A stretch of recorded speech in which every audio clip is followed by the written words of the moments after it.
Okay, let's see if it works now. Can you hear me now? Can you hear me now?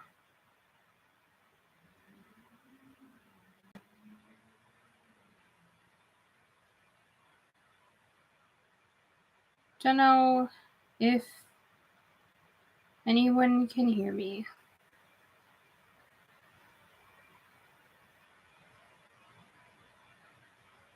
Good.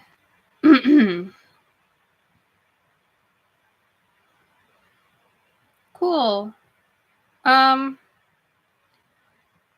don't know if anyone wants to send the link to the Twitch chat, maybe.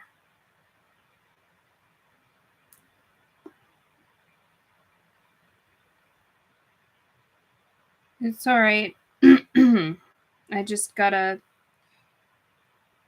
I think I'll have to delete the older stream video that was created. If one was, and I hope it's like gonna keep this one, because yeah.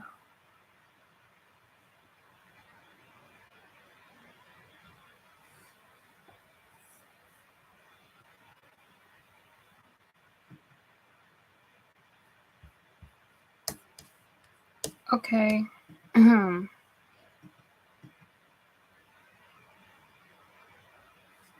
I was just checking because I know that that Umi had checked into the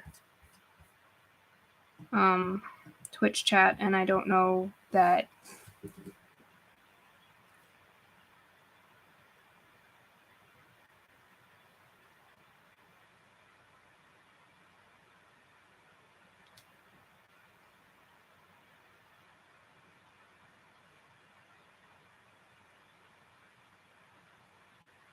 I'll write to her right now, it's fine.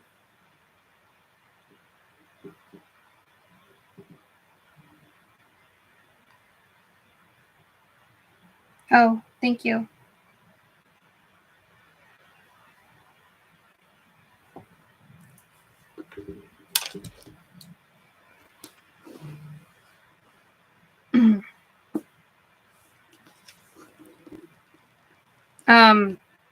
So first it was that I selected the external microphone and not the Soundflower. And so I was still on Soundflower initially when I started up the stream, so it wasn't capturing the audio. But then I turned off Soundflower, so it should have been going through my external mic at that point, but it still wasn't capturing the audio. So, yeah. Oh, thank you. I'm glad that it's doing a good job. Sucks that Streamlabs was so ridiculous. I'm just going to close that.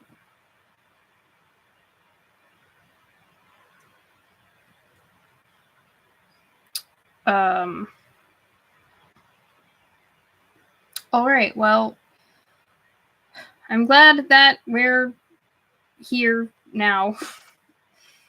I can go ahead and start with the book. We were on to page 238 in my copy. And let me just put that aside. Okay.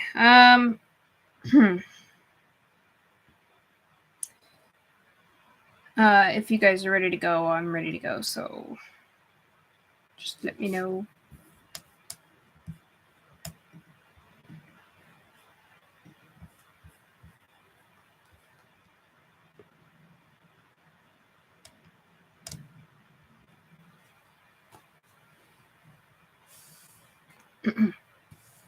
Okay.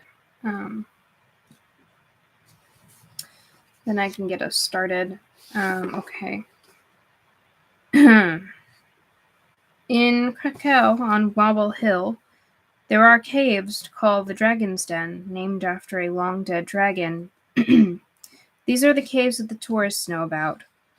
There are caves beneath those caves that the tourists do not know and not ever get to visit. They go down a long way, and they are inhabited. Silas went first, followed by the gray hugeness of Miss Lupusque padding quietly on 4 feet just behind him. Behind them was Kandar, a bandage-wrapped Assyrian mummy with powerful eagle wings and eyes like rubies, who was carrying a small pig. There had originally been 4 of them, but they had lost Harwin in a cave far above when the Ifrit, as naturally overconfident as all of its race. But they had lost Harwin in a cave far above when the Ifrit, as naturally overconfident as all of its race, oh God, why is the sentence giving me such? There had originally been 4 of them, but they had lost Harwin in a cave far above when the Ifrit, as naturally overconfident as are all of its race, had stepped into a space bounded by 3 polished bronze mirrors and had been swallowed up in a blaze of bronze light. In moments, the Ifrit could only be seen in the mirrors and no longer in reality. In the mirrors, his fiery eyes were wide open and his mouth was moving as if he was shouting at them to leave and beware, and then he faded and was lost to them. Silas, who had no problems with mirrors, had covered one of them with his coat, rendering the trap useless. So, said Silas, now there are only 3 of us. And a pig, said Kandar. Why? Asked Miss Lupusque with a wolf tongue through her wolf teeth. Why the pig? It's lucky, said Kandar. Miss Lupusque growled, unconvinced. Did Harwin have a pig? Asked Kandar simply. Good point. Hush, said Silas. They are coming. From the sound of it, there are many of them. Hold on. Yeah. Let them come, whispered Kandar. Miss Lupusque's hackles were rising. She said nothing, but she was ready for them, and it was only by an effort of will that she did not throw back her head and howl. It's beautiful up this way, said Scarlet. Yes, said Bod. So your family were all killed? Said Scarlet. Does anyone know who did it? No, not that I know. My guardian only says that the man who did it is still alive, and that he'll tell me the rest of what he knows one day. One day? When I'm ready. What's he scared of? That you'd strap on your gun and ride out to wreak vengeance on the man who killed your family? Bod looked at her seriously. Well, obviously, he said. Not a gun, though. But yes, something like that. You're joking. Bod said nothing. His lips were tight pressed together. He shook his head. Then he said, I'm not joking. It was a bright and sunny Saturday morning. They were just past the entrance to the Egyptian walk, out of the direct sunlight, under the pines and the sprawling monkey puzzle tree. Your guardian, is he a dead person too? Bod said, I don't talk about him. Scarlet looked hurt. Not even to me? Not even to you. Well, she said, be like that. Bod said, look, I'm sorry, I didn't mean... Just as Scarlet said, I promised Mr. Frost I wouldn't be too long. I'd better be getting back. Right, said Bod, worried he had offended her, unsure what he should say to make anything better. He watched Scarlet head off on the winding path back to the chapel. A familiar female voice said, with derision, Look at her, Miss High and Mighty. But I know that was, what's it called? I think that was probably Liza. But there was no one to be seen. Bod, feeling awkward, walked back to the Egyptian walk. Miss Lilibet and Miss Violet had let him store a cardboard box filled with old paperback books in their vault, and he wanted to find something to read.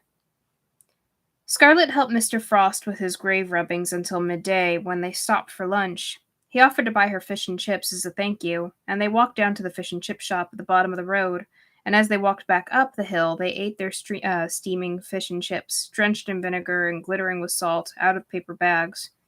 Scarlet said, If you wanted to find out about a murder, where would you look? I already tried the internet. Depends.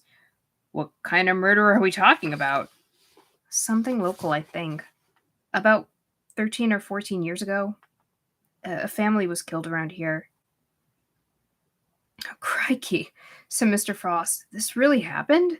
Oh, yes. Are you all right? Not really. Bit too, well, bit of a wimp, really. Things like that. I mean, local true crime. You don't like to think about it. Things like that happening here. Not something I'd expect a girl of your age to be interested in. It's not actually for me, admitted Scarlet. It's for a friend. Mr. Frost finished off the last of his fried cod. The library, I suppose. If it's not on the internet, it'll be in their newspaper files. What set you off after this? Oh, Scarlet said. Scarlet wanted to lie as little as possible. She said, "A boy I knew. He was asking about it." "Definitely the library," said Mr. Frost. "Murder. Gives me the shivers." "Me too," said Scarlet. "A bit." Then, hopefully, "Could you maybe possibly drop me off at the library this afternoon?" Mr. Frost bit a large chip in half, chewed it, and looked at the rest of the chip, disappointed. They get cold so fast, don't they, chips? One minute you're burning your mouth on them, the next you're wondering how they cool off so quickly. I'm sorry, said Scarlet. I shouldn't be asking for rides everywhere. Not at all, said Mr. Frost. Just wondering how best to organize this afternoon, and whether or not your mother likes chocolates. Bottle of wine or chocolates? Not really sure. Both, maybe? I can make my own way home from the library, said Scarlet. And she loves chocolates. So do I. Chocolates it is, then, said Mr. Frost, relieved. They had reached the middle of the row of high terraced houses on the hill, and the little green Mini parked outside. Get in. I'll run you over to the library. The library was a square building, all brick and stone, dating back to the beginning of the last century. Whoever is honking outside, can you stop? Okay. It honks again as like a way to say no. Hold on, I'm just gonna take some water. I don't know if my mic is picking that up. It's just really annoying.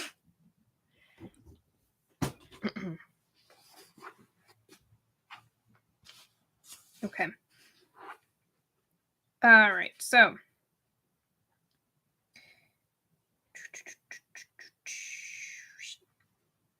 Scarlet looked around and then went up to the desk. The woman said, "Yes." Scarlet said, "I wanted to see some old newspaper clippings." "Is it for school?" said the woman. "It's local history," said Scarlet, nodding, proud that she hadn't actually lied. "We've got the local papers on microfiche. Microfiche? Micro FICHE. I suppose that's microfiche. "We've got the local papers on microfiche," said the woman. She was large, had spoon and had silver hoops in her ears. Scarlet could feel her heart pounding in her chest. She was certain she looked guilty or suspicious. But the woman led her into a room with boxes that looked like computer screens and showed her how to use them to project a page of the newspaper at a time onto the screen. "One day we'll have it all digitalized," said the woman. "Now, what dates are you after?" Is it picking up the honking? I'm just curious.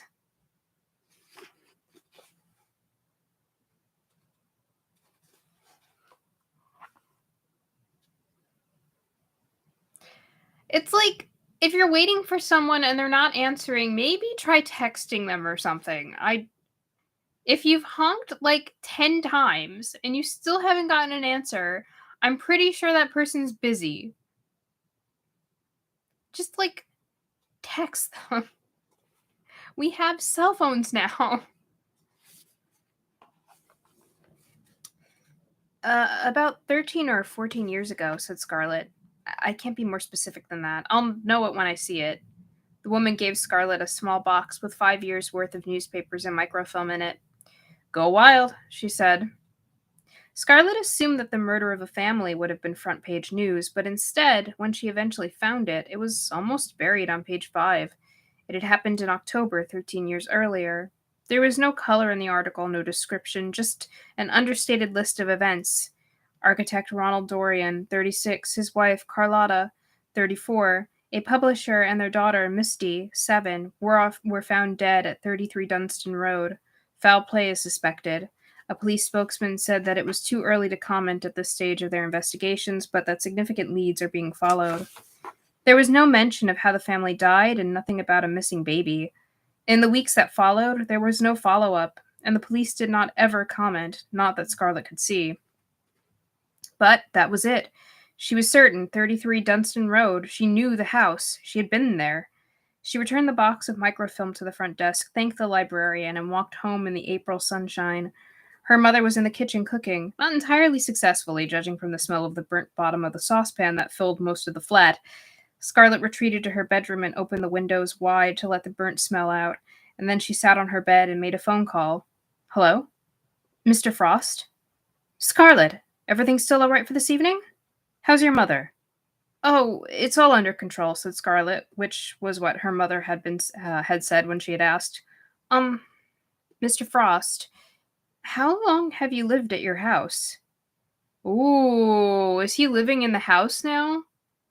How long? About, 4 months now. How did you find it? Estate agent's window. It was empty and I could afford it. Well, more or less. Well, I wanted something within walking distance of the graveyard, and this was perfect. Mr. Frost. Scarlett wondered how to say it, and then just said it. About 13 years ago, 3 people were murdered in your house. The Dorian family. There was a silence at the other end of the phone. Mr. Frost? Are you still there? Still here, Scarlett. Sorry, not the sort of thing you expect to hear. It's an old house. I mean, you expect things to happen in a long time, but not, well, what happened? Scarlett wondered how much she could tell him. She said there was a little piece on it in an old newspaper. It only gave the address and nothing else. I don't know how they died or anything. Well, good Lord. Mr. Frost sounded more intrigued by the news than... Oh, good Lord. Mr. Frost sounded more intrigued by the news than Scarlett could have expected. This, young Scarlett, is where we local historians come into our own. Leave it with me. I'll find out everything I can and report back. Thank you, said Scarlett, relieved. I assume this phone call is because if New Nun thought you were murdered, thought there were murders going on in my home, even 13-year-old ones, you'd never be allowed to see me or the graveyard again. So, suppose I won't mention it to you. I won't mention it unless you do. Thank you, Mr. Frost.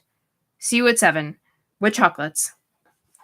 Dinner was remarkably pleasant. The burnt smell had gone from the kitchen. The chicken was good. The salad was better. The roast potatoes were too crispy, but a delighted Mr. Frost had proclaimed that this was precisely the way he liked them and had taken a second helping.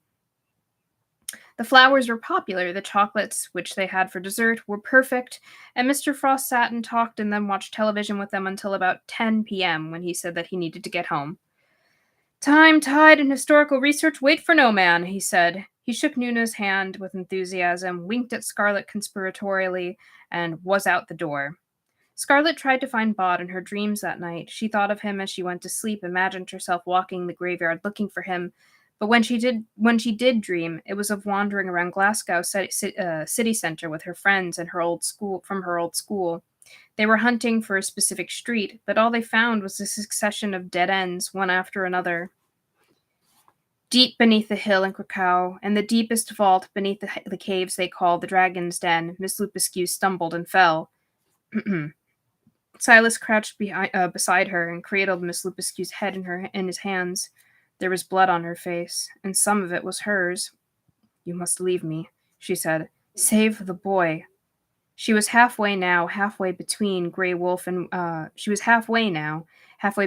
between Grey Wolf and woman, but her face was a woman's face. No, said Silas, I won't leave you. Behind him, Candor cradled its piglet like a child might hold a doll. The mummy's left wing was shattered, and it would never fly again, but its bearded face was implacable. Implacable or implacable? Not sure. I don't know. I don't know what to make of Frost. I feel like it's almost too obvious for... I don't know. I guess we'll see.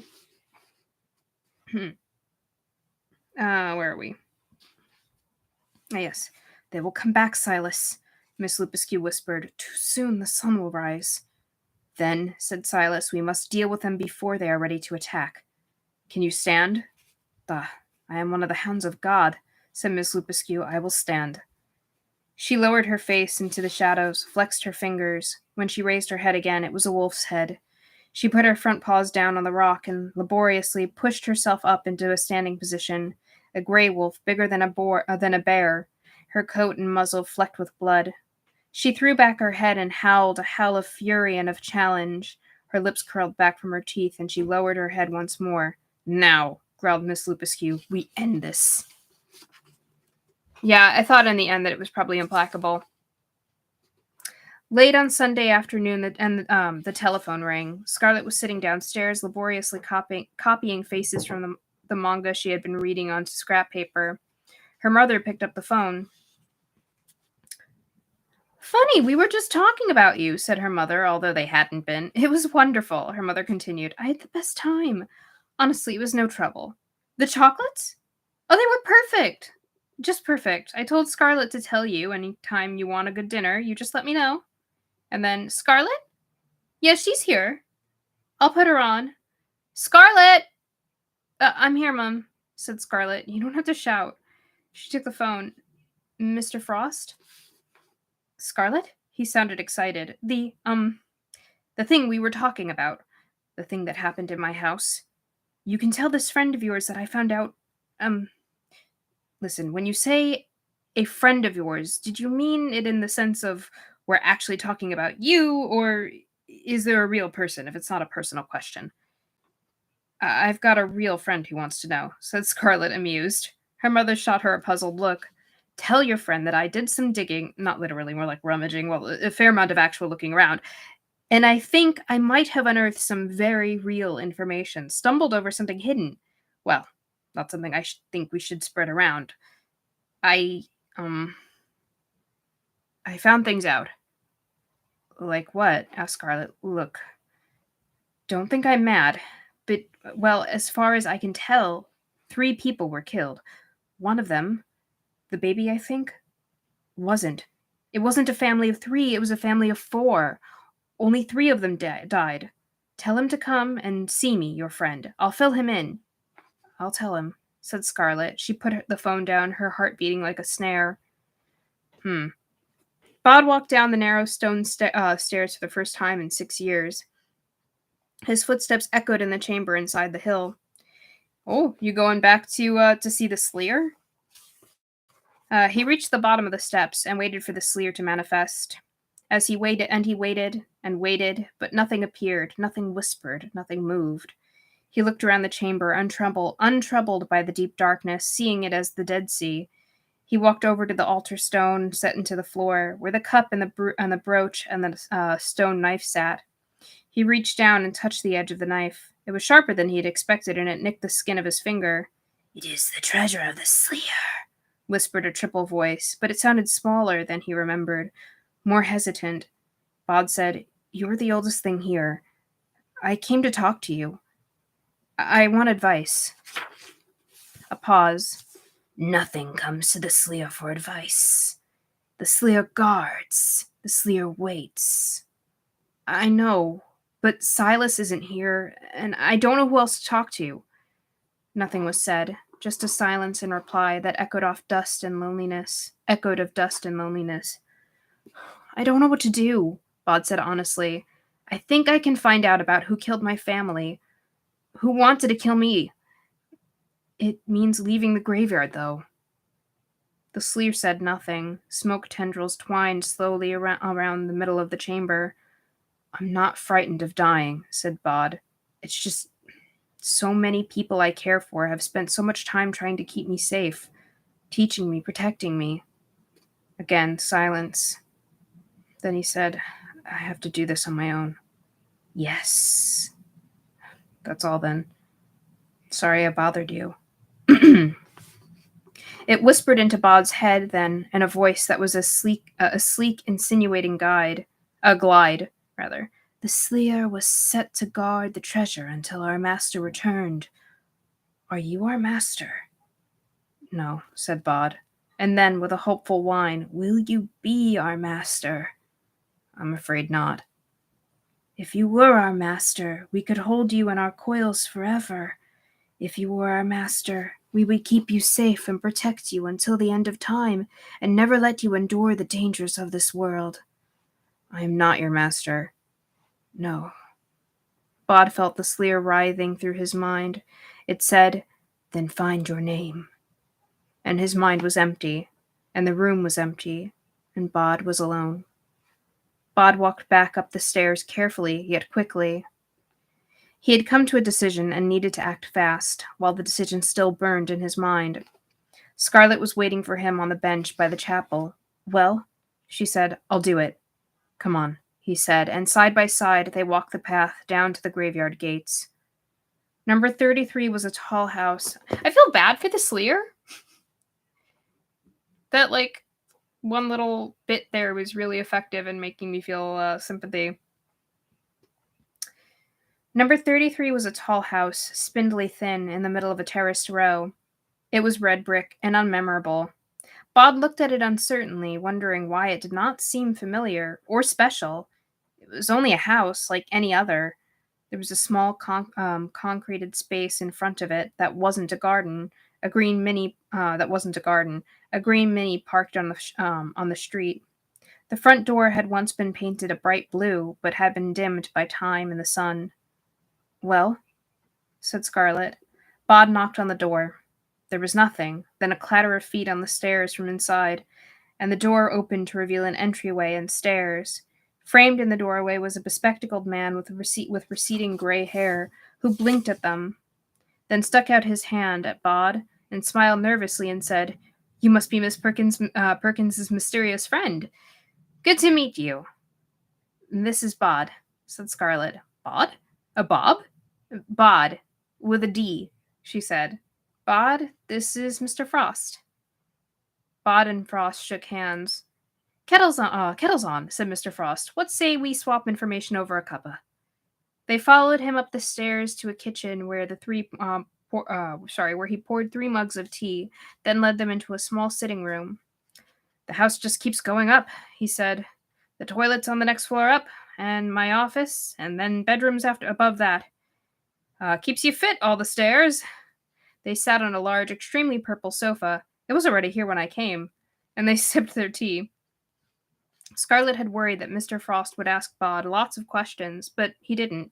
He just seemed excited, as if he had identified the lost gravestone of someone famous and desperately wanted to tell the world.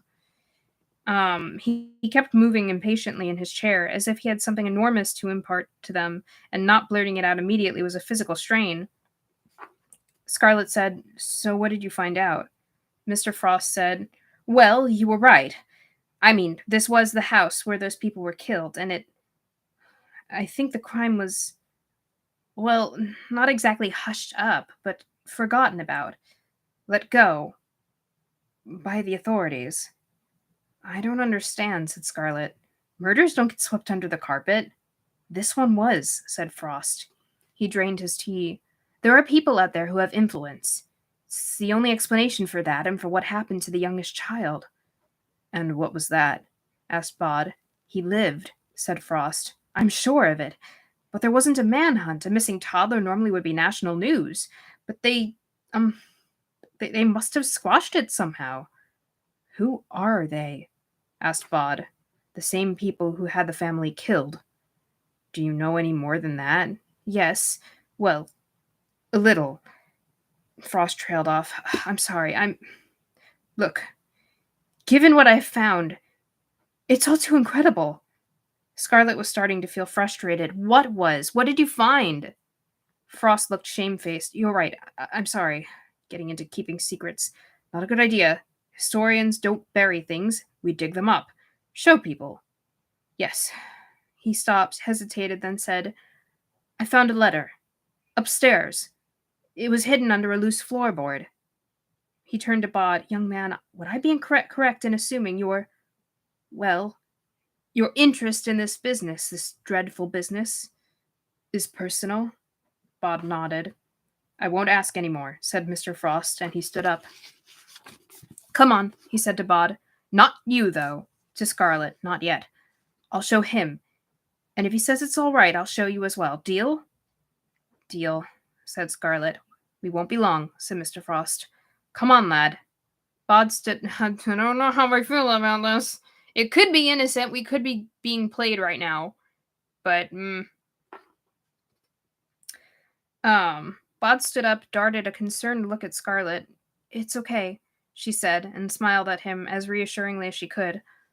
I'll wait here for you. She watched their shadows as they walked out of the room and up the stairs. She felt nervous, but expectant. She wondered what Bod would learn, and was happy that he would learn it first. It was his story, after all. It was his right. Out on the stairs, Mr. Frost led the way. Bod looked around as he walked up toward the top of the house, but nothing seemed familiar. It all seemed strange. All the way to the very top, said Mr. Frost. They went up another flight of stairs. He said, Well, you don't have to answer if you don't want to, but, you're the boy, aren't you? Bod said nothing. Here we are, said Mr. Frost. He turned the key in the door at the top of the house, pushed it open, and they went inside. The room was small, an attic room with a sloping ceiling. 13 years before, it had held a crib. It barely held the man and the boy. Stroke of luck, really, said Mr. Frost, under my own nose, so to speak. He crouched down, pulled back the threadbare carpet. So you know why my family were murdered? Asked Bod. Mr. Frost said, It's all in here. He reached down to a short length of floorboard and pushed at it until he was able to lever it out. This would have been the baby's room, said Mr. Frost. I'll show you the only thing we don't know is just who did it. Nothing at all. We don't have the tiniest clue. We know he has dark hair, said Bod in the room that had once been his bedroom, and we know that his name is Jack. Mr. Frost put his hand down into the empty space where the floorboard had been. It's been almost 13 years, he said, and hair gets thin and goes gray in 13 years. But yes, that's right. It's Jack. He straightened up. The hand that had been in the hole in the floor was holding a large, sharp knife. Ah, the twist was that it was just obvious enough.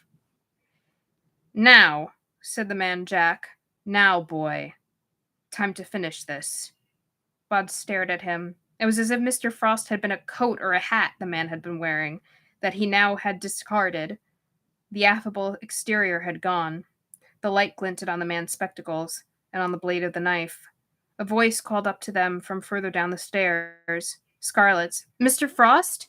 There's someone knocking at the front door. Should I get it? The man Jack only glanced away for a moment, but Bod knew that the moment was all he had, and he faded as completely, as utterly as he could. The man Jack looked back to where Bod had been, then stared around the room, puzzlement and rage competing on his face. He took a step further into the room, his head swinging from side to side like an old tiger scenting prey. You're here somewhere, growled the man Jack. I can smell you. Behind him, the little door to the attic bedroom slammed closed, and he swung around and he heard the key turn in the lock. Yeah. I kind of liked Mr. Frost, too. That's annoying. The man Jack raised his voice. It buys you moments, but it won't stop me, boy, he called through the locked door, then added simply, We have unfinished business, you and I. Bod threw himself down the stairs, bounced into the walls, almost tumbled headlong in his rush to reach Scarlet. Scarlet, he said when he saw her. It's him. Come on. It's who? What are you talking about? Him! Frost! He's Jack! He tried to kill me! A bang from above as the man Jack kicked at the door. But Scarlet tried to make sense of what she was hearing. But he's nice. No, said Bod, grabbing her hand and pulling her down the stairs into the hallway. No, he's not. Scarlet pulled open the front door. Ah, good evening, young lady, said the man at the door, looking down at her. We are looking for Mr. Frost. I believe this is his neck of the woods. He had silver white hair, and he smelled of cologne. Are you friends of his? She asked. Oh, yes, said a smaller man standing just behind. He had a small black mustache and was the only one of the men to wear a hat. Certainly are, said a third, a younger man, huge and Nordic blonde. Every man jack of us, said the last of the men, wide and bull-like with a massive head. His skin was brown. He, Mr. Frost, he had to go out, she said. But his car is here, said the white-haired man, as the blonde one said. Who are you, anyway? He's a friend of my mum's, said Scarlet. She could see Bod now on the other side of the group of men, gesturing frantically to her to leave the men and follow him. She said, as breezily as she could, he just popped out for a newspaper, from the corner shop down there. And she closed the door behind her, stepped around the men, and began to walk away. Where are you going? Asked the man with a mustache. I've got a bus to catch, she said. Scarlet walked up the hill towards the bus stop and the graveyard, and did not look back. Bod walked beside her. Even to Scarlet he seemed shadowy in the deepening dusk, like something that was almost not there, a shimmer of heat haze, a skittery leaf that for the moment had seemed to be a boy. Walk faster, said Bod. They're all looking at you. But don't run. Who are they? Asked Scarlet quietly. I don't know, said Bod, but they all felt weird, like they weren't properly people. I want to go back and listen to them. Of course they're people, said Scarlet, and she walked up the hill as fast as she could without actually running, no longer certain that Bod was by her side. The four men stood at the door of number 33. I don't like this, said the big man with the bull neck. You don't like this, Mr. Tar? Said the white-haired man. None of us like it. All wrong. Everything's going wrong. Krakow's gone. They aren't answering. And after Melbourne and Vancouver, said the man with the mustache. For all we know, we four are all that's left. Quiet, please, Mr. Ketch, said the white-haired man. I'm thinking.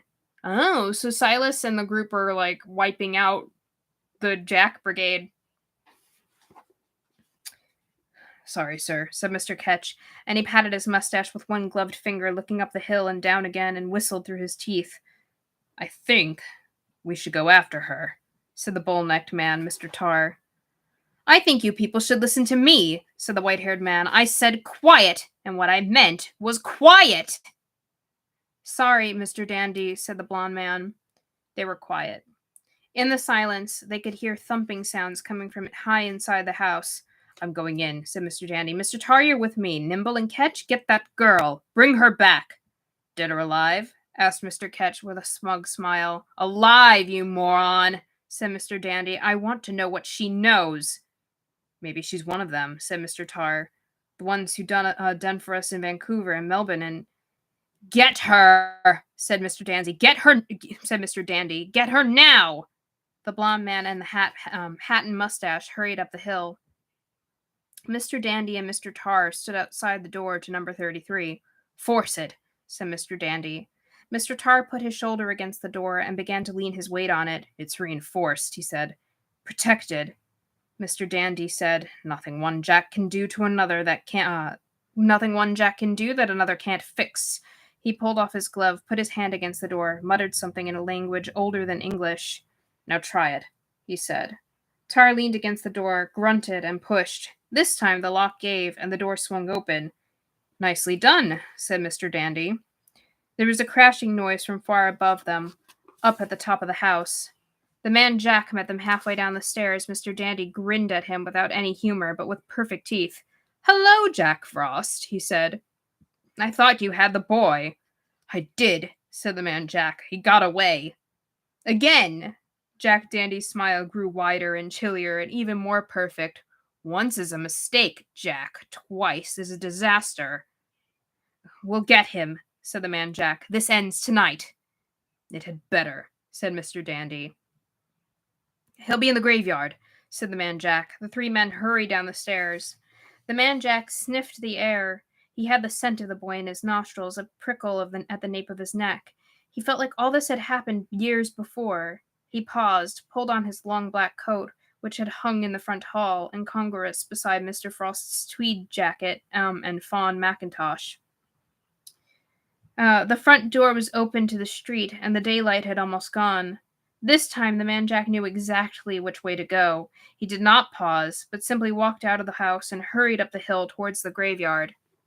The graveyard gates were closed when Scarlet reached them. Scarlet pulled at them desperately, but the gates were padlocked for the night. And then Bod was beside her. Do you know where the key is? Do you know where the key is? She asked. We don't have time, said Bod. He pushed close to the middle bars. Put your arms around me. You what? Just put your arms around me and close your eyes. Scarlet stared at Bod as if daring him to try something. Then she held him tightly and screwed her eyes shut. Okay. Bod leaned against the bars of the graveyard gates. They counted as part of the graveyard, and he hoped that his freedom of the graveyard might just possibly, just this time, cover other people too. And then, like smoke, Bod slipped through the bars. You can open your eyes, he said. She did. How did you do that? This is my home, he said. I can do things here. The sound of shoes slapping against the pavement, and two men were on the other side of the gates rattling them, pulling at them. Hello, said Jack Ketch. I think it's actually like, hello, said Jack Ketch, with a twitch of his mustache, and he smiled at Scarlet through the bars like a rabbit with a secret. He had a black silk cord tied around his left forearm, and now he was tugging at it with his gloved right hand. He pulled it off his arm into his hand, testing it, running it from hand to hand as if he was about to make a cat's cradle. Come on out, girlie. It's all right. No one's going to hurt you. We just need you to answer some questions, said the big blonde man, Mr. Nimble. We're on official business. He lied. There was nothing official about the Jacks of all trades. Although there had been Jacks in governments and in police forces and in other places before. Ah, Maria, you told us about it being the Jack of all trades before. Or Jacks of all trades.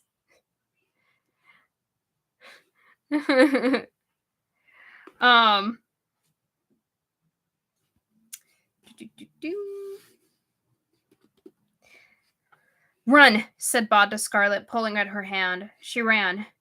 Did you see that? Said the Jack they called Ketch. What? I saw somebody with her, a boy. The boy? Asked the Jack called Nimble. How could I know? Here, give me a hand up. The bigger man put his hands out, linked them to make a step, and Jack Ketch's black-clad foot went into it. Lifted up, he scrambled onto the top of the gates and jumped down to the drive, landing on all fours like a frog. He stood up, said, Find another way in, I'm going after them. And he sprinted off up the winding path that led to the graveyard. Scarlet said, Just tell me what we're doing. Bob was walking fast through the twilight graveyard, but he was not running, not yet. How do you mean? I think the man wanted to kill me. Did you see how he was playing with that black cord? I'm sure he does. That man Jack, you're Mr. Frost, he was going to kill me. He's got a knife. He's not my Mr. Frost. Well, I suppose he sort of is. Sorry. Where are we going? First, we put you somewhere safe. Then I deal with them. All around Bod, the inhabitants of the graveyard were walking and gathering, worried and alarmed. Bod? Said Caius Pompeius. What is happening? Bad people, said Bod. Can our lot keep an eye on them? Let me know where they are at all times. We have to hide Scarlet. Any ideas? The chapel crypt? Said Thackeray Porringer. First place they'll look. Who are you talking to? Asked Scarlet, staring at Bod as if he had gone mad.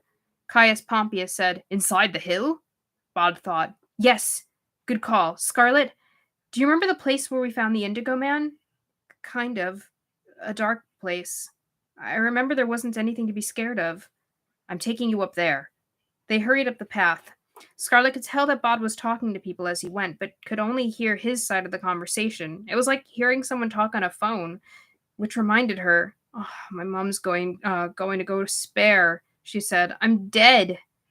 No, said Bod, you're not. Not yet. Not for a long time. Then to someone else, two of them now? Two of them now. Together? Okay. They reached the Frobisher Mausoleum.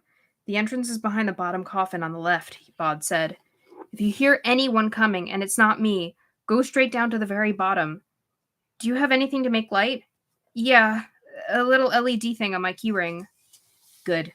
He pulled open the door of the mausoleum. And be careful, don't trip or anything. Where are you going? Asked Scarlet. This is my home, said Bod. I'm going to protect it. Scarlet squeezed the LED keyring and went down on her hands and knees.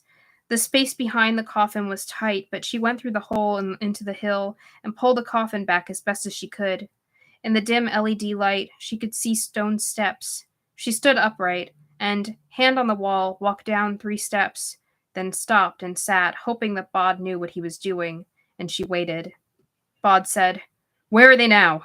His father said, One fellow's up by the Egyptian walk, looking for you. His friend's waiting down by the alley wall. 3 others are on their way over, climbing up over the alley wall on all the big bins. I wish Silas was here. He'd make short work of them. Or Miss Lupescu. You don't need them, said Mr. Owens encouragingly. Where's Mum? Down by the alley wall. Tell her I've hidden Scarlet in the back of the Frobisher's place. Ask her to keep an eye on her if anything happens to me. Bod ran through the darkened graveyard. The only way into the northwest part of the graveyard was through the Egyptian walk. And to get there, he would have to go past the little man with the black silk rope, a man who was looking for him and who wanted him dead. He was nobody Owens, he told himself. He was a part of the graveyard. He would be fine. He nearly missed the little man the Jack called Ketch as he hurried into the Egyptian walk. The man was almost part of the shadows. Bod breathed in, faded as deeply as he could fade, and moved past the man like dust blown on an evening breeze. He walked down the green-hung length of the Egyptian walk, and then, with an effort of will, he became as obvious as he could and kicked at a pebble. He saw the shadow by the arch detach itself and come after him, almost as silent as the dead. Bod pushed through the trailing ivy that blocked the walk and into the northwest corner of the graveyard. He would have to time this just right, he knew. Too fast, and the man would lose him. Yet, if he moved too slow, a black silk rope would wrap itself around his neck, taking his breath with it and all his tomorrows. He pushed noisily through the tangle of ivy, disturbing one of the graveyard's many foxes, which sprinted off into the undergrowth. It was a jungle here of fallen headstones and headless statues, of trees and holly bushes, of slippery piles of half-rotted fallen leaves, but it was a jungle that Bod had explored since he had been old enough to walk and to wander. Now he was hurrying carefully, stepping from root tangle of ivy to stone to earth, confident that this was his graveyard. He could feel the graveyard itself trying to hide him, to protect him, to make him vanish, and he fought it, worked to be seen. He saw Nehemiah trot and hesitated. "Hello, young Bod!" called the poet. "I hear the excitement is the master of the hour. I hear that excitement is the master of the hour, that you fling yourself through these dominions like a comet across the firmament. What's the word, good Bod?" "Stand there," said Bod, "just where you are. Look back the way I came. Tell me when he comes close." Bod skirted the ivy-covered Carstairs grave, and then he stood, panting as if out of breath, with his back to the pursuer. Oh, I think we may have someone at the door, but that's okay. And he waited. It was only for a few seconds, but it felt like a small forever.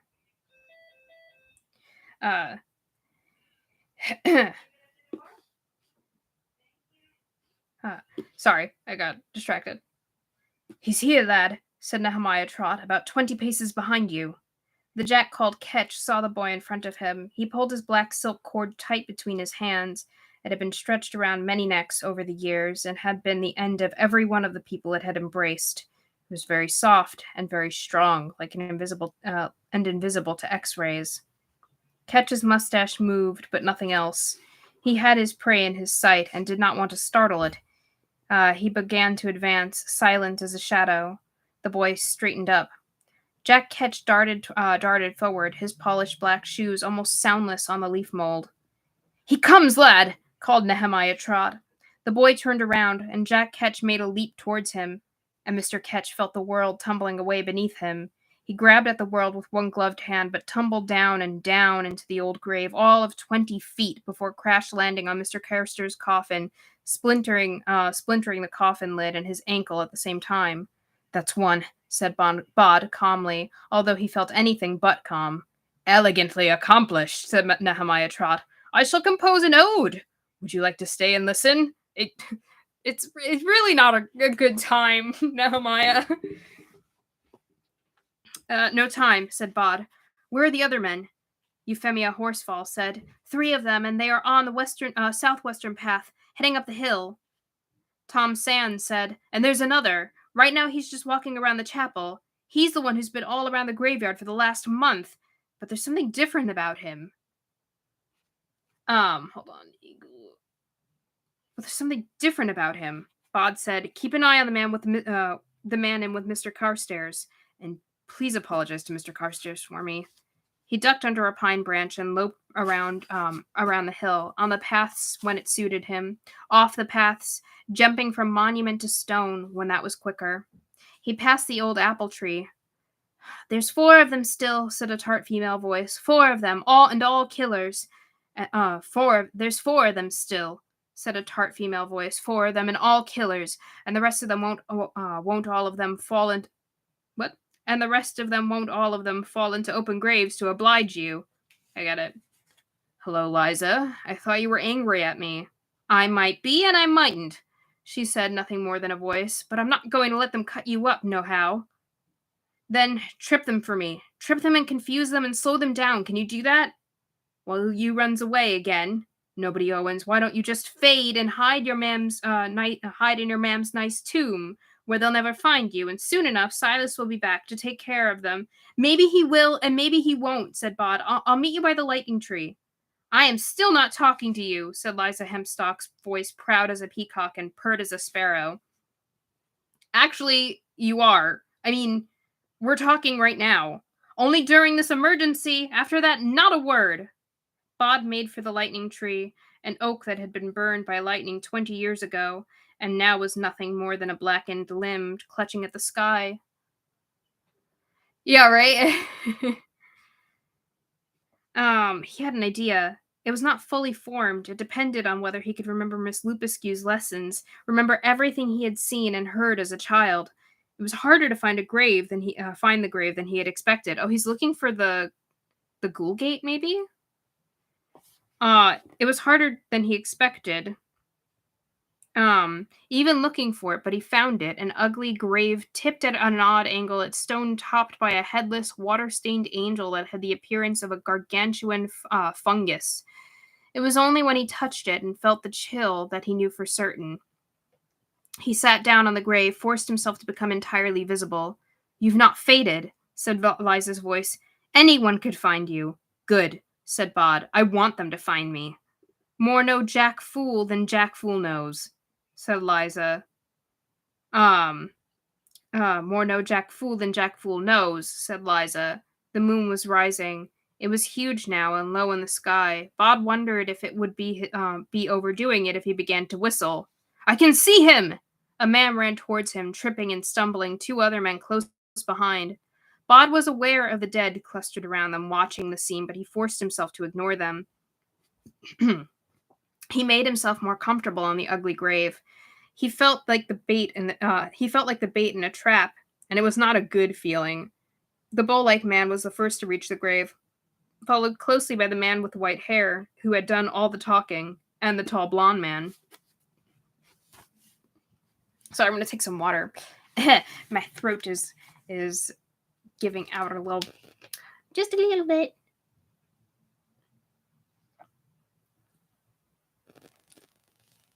Okay.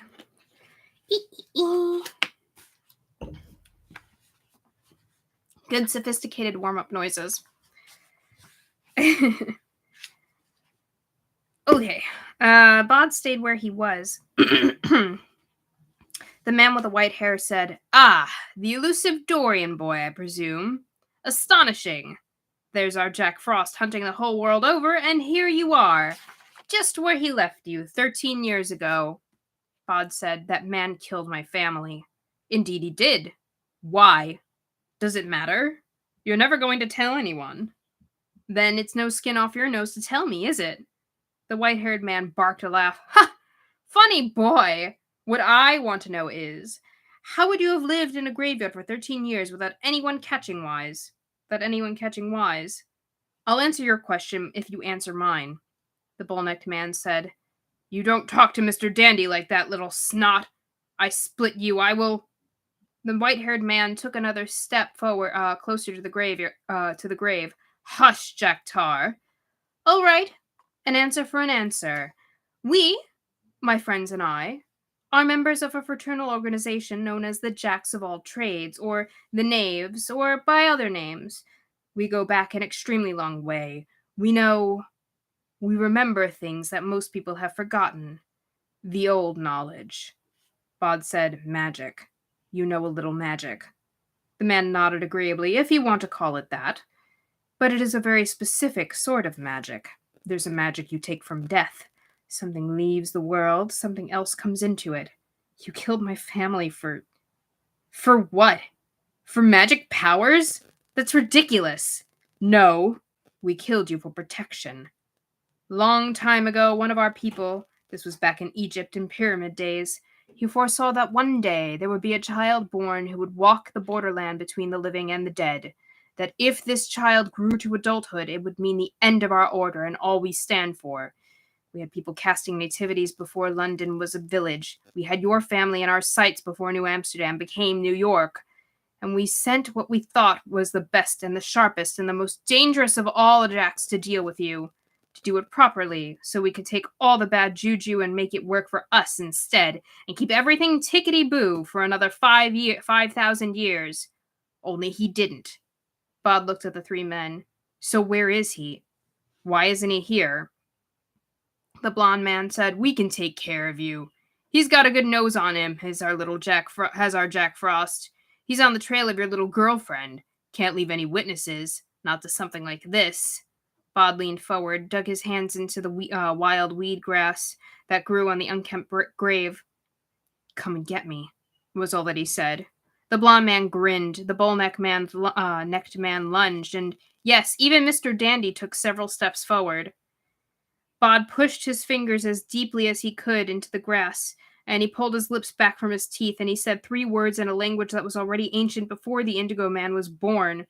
"Ska, The, Kavaga." He opened the ghoul gate. The grave swung up like a trap door.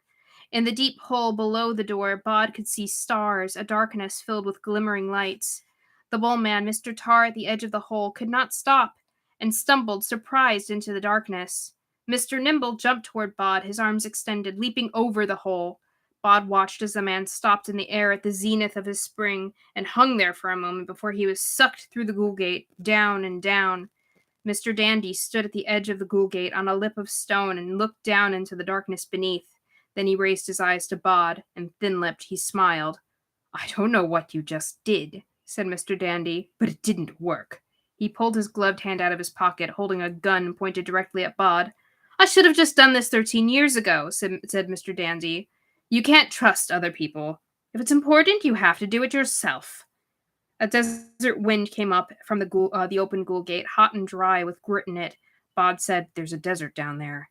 If you look for water, you should find some. There's things to eat if you look hard, but don't antagonize the night gaunts. Avoid Gulheim. The ghouls might wipe your memories and make you into one of them, or they might wait until you've rotted down and then eat you. Either way, you can do better." The gun barrel did not waver. Mr. Dandy said, "Why are you telling me this?" Bod pointed at the graveyard. "Because of them," he said, and as he said it, as Mr. Dandy glanced away only for a moment, Bod faded. Mr. Dandy's eyes flickered away and back, but Bod was no longer by the broken statue.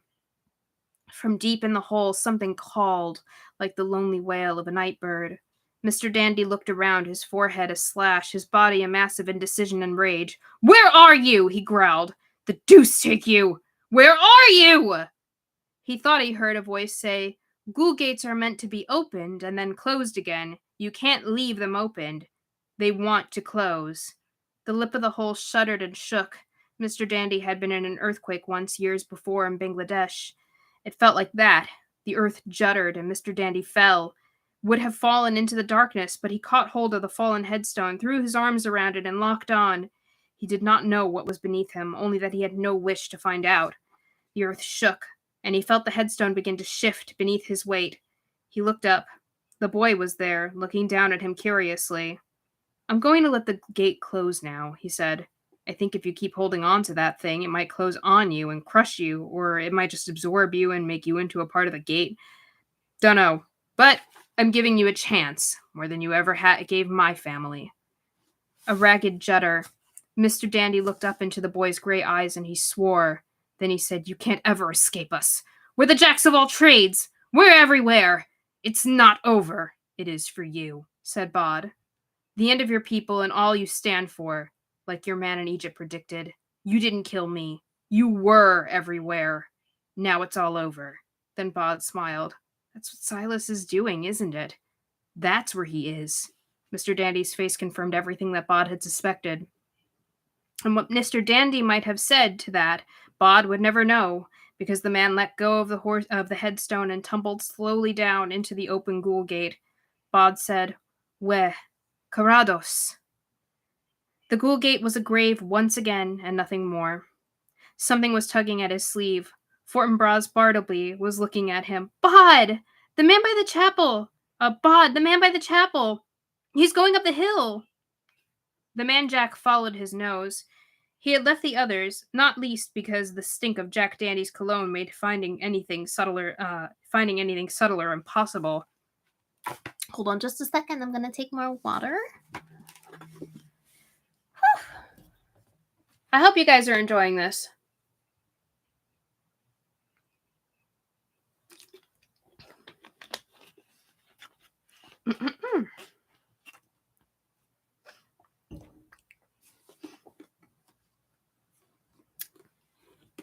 And I hope I'm still going too, of course. Oh, cool. Okay. It was quiet, so I didn't know. Okay. Actually, it's like 4 down. There's 4, right? Yeah, because there was one that twisted his ankle. It was close. It was close. You just added an I in there, I think. Yeah. Okay. He could not find the boy by scent, not here. The boy smelled like the graveyard, but the girl smelled like her mother's house, like the dab of perfume she had touched to her neck before school that morning. She smelled like a victim, too, like fierce sweat, thought Jack, like his quarry. And wherever she was, the boy would be too, sooner or later. His hand closed around the handle of his knife, and he walked up the hill. He was almost at the top of the hill when it occurred to him. A hunch he knew was the truth. That Jack Dandy and the rest of them were gone. Good, he thought. There's always room at the top. The man Jack's own rise through the order had slowed and stopped after he had failed to kill all of the Dorian family. It was as if he had no longer been trusted. Now, soon, everything would change. At the top of the hill, the man Jack lost the girl's scent. He knew she was near. He retraced his steps almost casually, caught her perfume again about 50 feet away, beside a small mausoleum with a closed metal gateway. He pulled on the gate, and it swung wide. Her scent was strong now. He could smell that she was afraid. He pulled down the coffins one by one from their shelves and let them clatter to the ground, shattering the old wood, splintering their contents to the mausoleum floor. No, she was not hiding in any of these. Then where? He examined the wall. Solid. He went down on his hands and knees, pulled the last coffin out, and reached back. His hand found an opening. "Scarlet," he called, trying to remember how he would have called her name when he was Mr. Frost, but he could not even find that part of himself any longer. He was the man Jack now, and that was all he was. On his hands and knees he crawled through the hole in the wall. When Scarlet... Oh, I'm glad you guys are having fun. When Scarlet heard the crashing noise from above, she made her way carefully down the steps, her left hand touching the wall, her right hand holding the little LED keyring, which cast just enough light to allow her to see where she was placing her feet. She made it to the bottom of the stone steps and edged back into the open chamber, her heart thumping. She was scared. Scared of nice Mr. Frost and his scarier friends. Scared of this room and its memories. Even if she were honest, a little, even if she were honest, a little afraid of Bod. He was no longer a quiet boy with a mystery, a link to her childhood. He was something different, Something not quite human.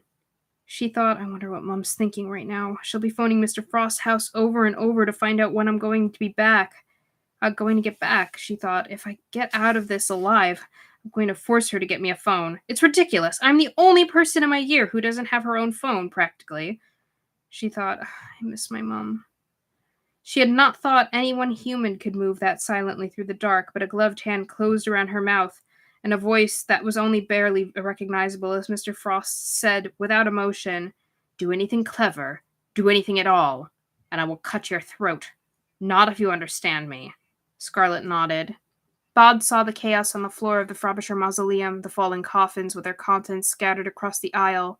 There were many Frobishers and Frobishers and Frobishers, and several Pettifers, and all in various states of upset and consternation. He's already down there, said Ephraim. Thank you, said Bod. He clambered down through the hole inside into the inside of the hill, and he went down the stairs. Bod saw that as the dead see. He saw the steps, and he saw the chamber at the bottom. And when he got halfway down the steps, he saw the man Jack holding Scarlet. He had her arm twisted up behind her back and a large, wicked boning knife at her neck. The man Jack looked up into the darkness. Hello, boy, he said. Bod said nothing. He concentrated on his fade, took another step. You think I can't see you, said the man Jack. And you're right. I can't. Not really. But I can smell your fear, and I can hear you move and hear you breathe. And now that I know about your clever vanishing trick, I can feel you. Say something now. Say it so I can hear it, or I start to cut little pieces out of the young lady. Do you understand me? Yes, said Bod, his voice echoing in the chamber room. I understand. Good, said Jack. Now come here. Let's have a little chat. Bod began to walk down the steps. He concentrated on the fear, on rising the level of panic in the room, of making the terror something tangible. Stop that, said the man Jack. Whatever it is you're doing, don't do it. Bod let it go. You think, said Jack, that you can do your little magics on me? Do you know what I am, boy? Bod said, You're a Jack. You killed my family, and you should have killed me. Jack raised an eyebrow. He said, I should have killed you? Oh, yes. The old man said that if you let me grow to adulthood, your order would be destroyed. I did. You failed, and you lost. My order goes back before Babylon. Nothing can harm it. They didn't tell you, did they? Bod was standing 5 paces from the man Jack. Those 4. They were the last of the Jacks. What was it? Krakow and Vancouver and Melbourne? All gone. Scarlet said, Please, Bod, make him let go of me. Don't worry, said Bod with a calm he did not feel. He said to Jack, There's no point in hurting her. There's no point in killing me. Don't you understand? There isn't even an order of Jacks of all trades. Not anymore. Jack nodded thoughtfully.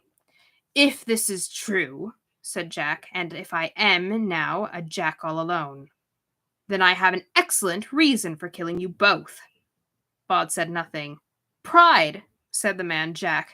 Pride in my work. Pride in finishing what I began. And then he said, What are you doing? Bod's hair prickled. He could feel a smoke tendril presence twining through the room. He said, It's not me. It's the Sleer. It guards the treasure that's buried here. Don't lie. Scarlet said, He's not lying. It's true. Jack said, True. Buried treasure. Don't make me. The Sleer guards the treasure for the master. Who said that? Asked the man Jack, looking around. You heard it? Asked Bod, puzzled. I heard it, said Jack. Yes. Scarlet said, I didn't hear anything. The man Jack said, What is this place, boy? Where are we? Before Bod could speak, the Sleer's voice spoke, echoing through the chamber. This is the place of the treasure. This is the place of power. This is where the Sleer guards and waits for its master to return. Bod said, Jack? The man tilted his head to one side. He said, It's good to hear my name in your mouth, boy. If you'd used it before, I could have found you sooner. Jack. What was my real name? What did my family call me? Why should that matter to you now? Bod said, the Sleer told me to find my name. What was it? Jack said, let me see. Was it Peter or Paul or Roderick? You look like a Roderick. Maybe you were a Stefan. He was playing with the boy. You might as well tell me. You're going to kill me anyway, said Bod. Jack shrugged and nodded in the darkness as if to say, obviously. I want you to let the girl go, said Bod. Let Scarlet go. Jack peered into the darkness, then said, there's an altar stone, isn't there? Isn't it? Oh, that's an altar stone, isn't it? I suppose so. And a knife. And a cup. And a brooch. I feel like he might be the master of the Sleer? Or, like, maybe the Sleer just obeys the Jacks. Like, they go way back, as they were saying. And this tomb also goes way, way, way back. And I'm wondering if Bod's actual name is Jack as well. So, maybe this thing just serves Jacks. Interesting. And maybe he was gonna just, like, dissolve the whole thing. Like, if he became a part of the organization, was like, this is messed up. We're not doing this anymore. And then, yeah.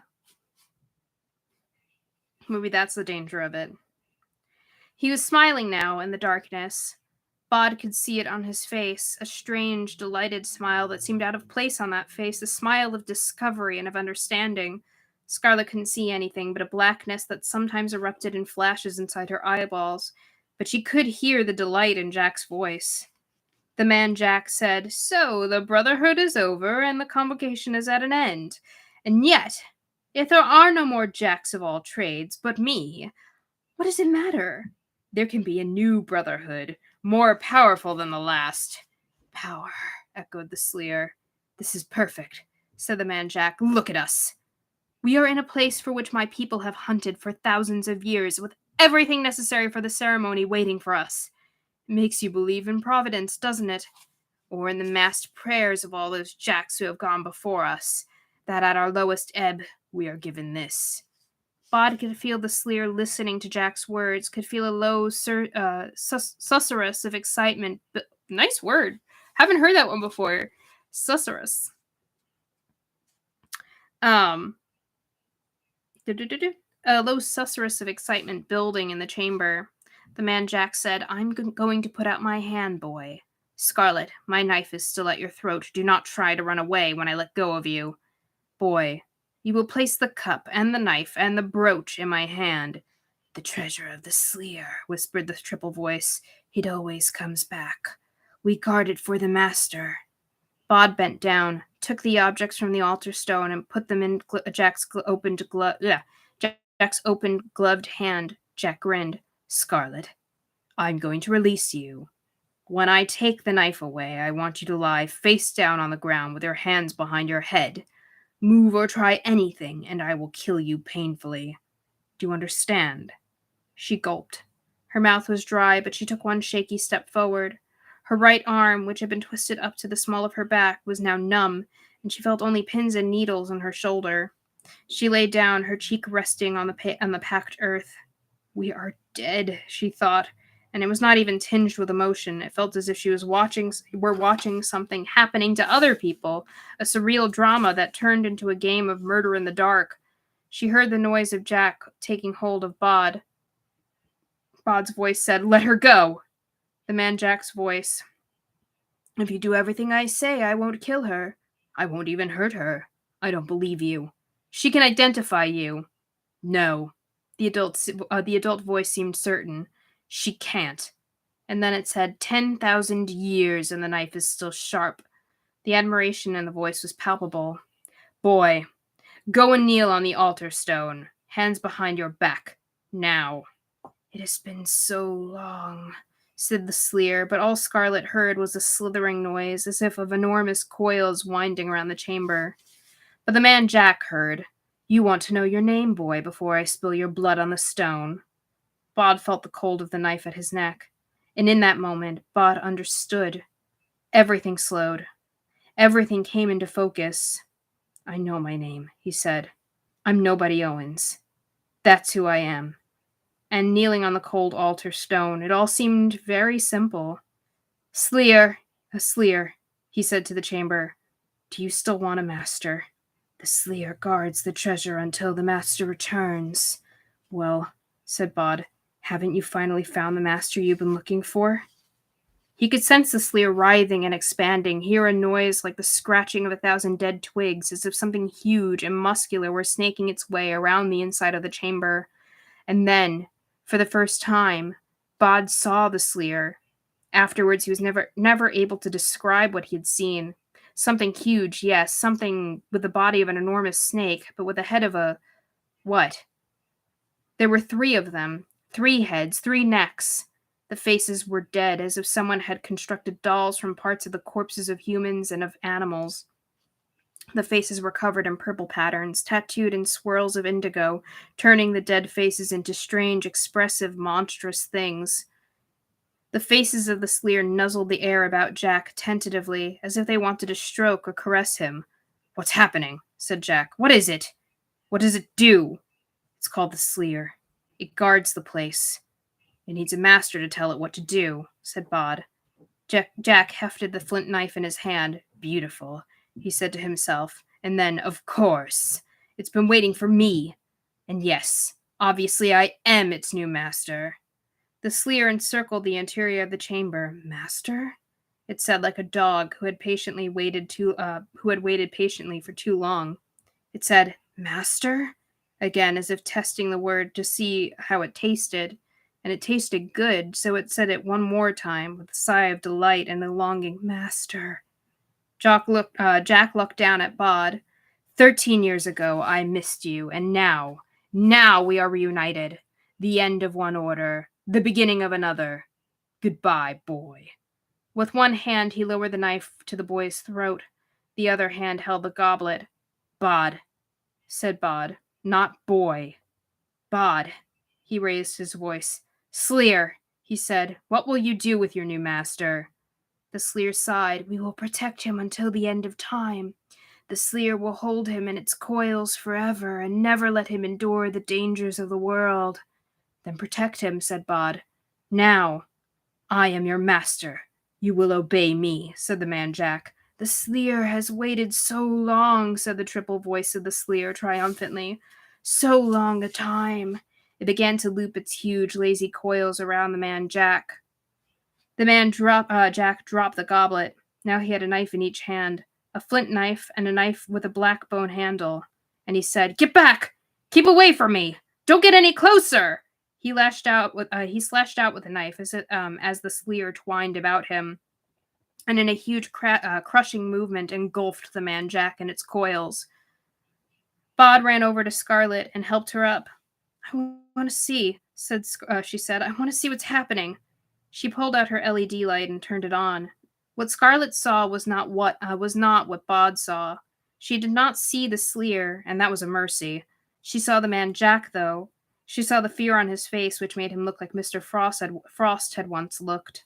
In his terror, he was once more the nice man who had driven her home.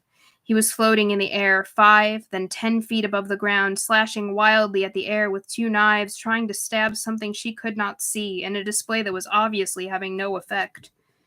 Mr. Frost, the man Jack, whoever he was forced to wait. I'm sorry, I dropped something. Or rather, knocked into something that dropped. Mr. Frost, the man Jack, whoever he was forced away from them, pulled back until he was spread-eagled, arms and legs wide and flailing against the side of the chamber wall. Yeah, right? Mm-hmm. Those who wish for, power like that are usually meet some sort of downfall. It seemed to Scarlet that Mr. Frost was being forced through the wall, pulled into the rock, was being swallowed up by it. Now there was nothing visible but a face. He was shouting wildly, desperately, shouting at Bod to call the thing off, to save him, please, please. And then the man's face was pulled through the wall, and the voice was silenced. Bod walked back to the altar stone. He picked up the stone knife and the goblet, and the brooch from the ground, and he replaced them where they belonged. He left the black metal knife where it fell. Scarlet said, I thought you said the sleer couldn't hurt people. I thought all it could do was frighten us. Yes, said Bod, but it wanted a master to protect. It told me so. Scarlet said, You mean you knew? You knew that would happen. Yes. I hoped it would. Hold on. I think what we'll do is we'll basically finish this chapter, and then even though there's only one chapter left, we'll wait for maybe next time to read it, only because it's been a time and my voice is even though we're not even finished with this chapter and it's just been the one chapter. I still don't get why Neil just did all of this in one chapter.